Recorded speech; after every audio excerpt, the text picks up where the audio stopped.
طب قعدي هنا ما تبوجيش ما تزابيش، غير قعدي هنا باسكو بلا راتيتي هاد الوصفه راتيتي بزاف عفايس. ابن بريوش تقدري ديريه، جامو كومونتير وبارطاج لا فيديو وروحي نعلمك سر هاد البريوش اللي يجي خفيف ريشه.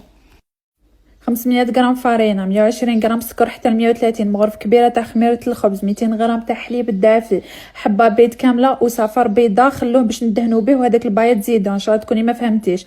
من بعد نزيدوا قرصه تاع الملح، ومن بعد نحطوهم يتعجنوا مليح. من بعد ما يتعجنوا 10 دقائق نزيدوا 125 غرام زبده اللي تكون طريه ولا مارغرين بوشون تاع ما زهر، ونخلوها تزيد تخمر تتعجن مليح سيداتي.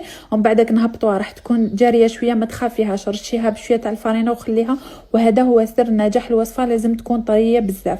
من بعد ما خمرت ساعه من بعد راح نرشوها بالفارينه، وشوفوا لي كيفاش خمرت ودوبلات الفوليوم تاعها. نهبطها كاع فوق ان بلون دو طرافاي اللي يكون فاريني، نزيدوا شويه فارينه ونلموها هكذا. من بعد نجيبوا المول تاع المسكوتش اللي يكون مدهون بالزبده والفارينه، ونشكلوا الشكيرات، نشكلوا كريات هكذايا، ونحطوهم في المول ونخلوهم دو كوتي. هذيك العجينه اللي قعدت لنا نقسموها على 3 وندفروهم. تقولش ما نعرفش نطفر، حتى انا ما نعرفش، ولكن سيت وجربت وجاتني في الصواب.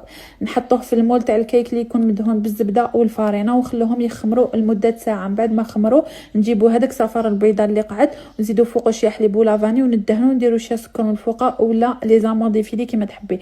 نسخنوا الفوق على 180 درجه وندخلوهم يطيبوا لمده 20 دقيقه، راح يتنفخوا ونتحصلوا على هذه النتيجه الرائعه. يجي بزاف بنين خفيف، تجربيه واكيد كي تجربيه ما راحش يقعد في نهارو، راح يكمل.